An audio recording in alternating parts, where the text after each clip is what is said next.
Here we are with Ruca. It is our last day and we're actually walking towards the house. This is when he struggles the absolute most on his walk, is when he's walking back home. On the way to whatever direction we're going, he walks at a beautiful heel, barely any correction required. But on the way back, he requires those 5 tools. So right now you can see I'm flicking. You have the flick, you have the zigzags, you have a direction change, where I just turn around and go the opposite direction. You can see now we have a nice slow walk. As soon as he's calm, cool, and collected, walking at a nice heel again, we'll turn around. That's beautiful. And then we have the roll back, which is just where I stop, I walk backwards, he turns around, and then we walk forward.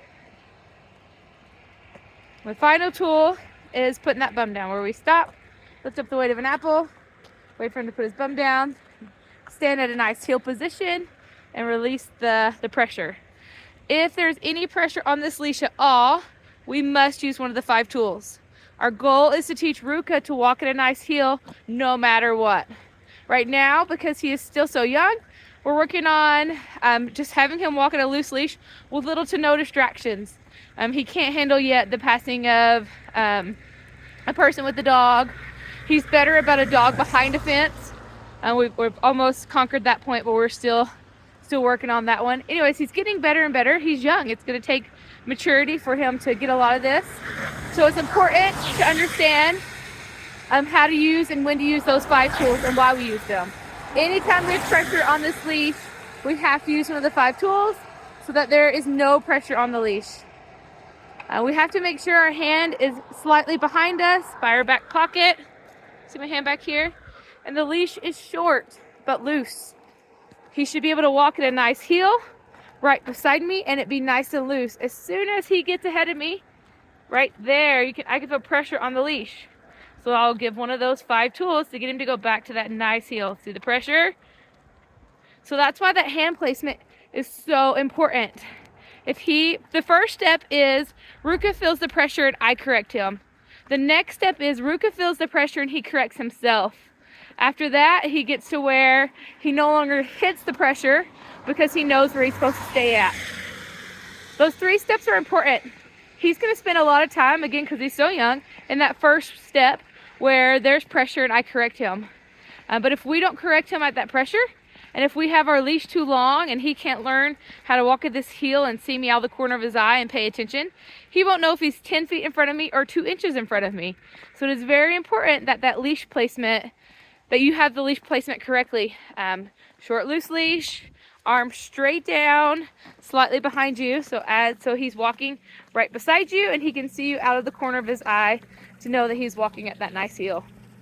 On the walk, remember, we want to practice that patient sit at least a dozen times while we're on the walk, anywhere from 10 seconds to 10 minutes, 20 minutes, it really doesn't matter. But you want to practice it for different periods of time and for different lengths of time, so he can learn to sit here patiently, nice loose leash, at a nice heel, and just chill. That way I can talk to a neighbor, I could tie my shoe, I could check the mail, I could return an important phone call, whatever that is. Ruca has to learn that patience. Sometimes he's better at it than others. This morning we did it, he sat for a good 5 or 7 minutes before I was ready to go. And we just waited on the side of the road and watched the cars pass as I got ready to go for a walk. Right now you can see he's being stubborn. That is okay. I'm just going to wait for him. There we go. He's being extra stubborn because the house is right there, which I know is his weak point, which is why we're practicing it. If I can find weaknesses, we can work on them and make them strengths. So don't look at a weakness or something he's not great at yet as a bad thing. It just means that you have the opportunity for him to learn and grow, so then it can become a strength. We want to walk Ruca, do this training walk at least 3 times a day. Even if, let's say we're super busy, make it a short one, but we still need to do it. This is important for his mind work. Oh, you can see we're struggling as we come to the door. So we're going to do a roll back. go. We got to come up to the door, do another roll back. Calm, cool, and collected. There we go. Just as Scott was showing us, it's hard for me to video myself, but he's got to put his bum down before he can go in the house. He's got to keep that bum down.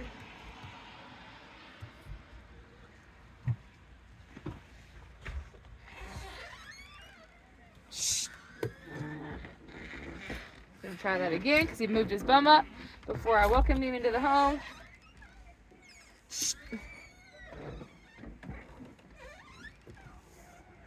I'm gonna go in. I want him to wait. Moving my feet around a little bit, and then he can come once I get the tug on that leash. Then we're gonna go to his bed.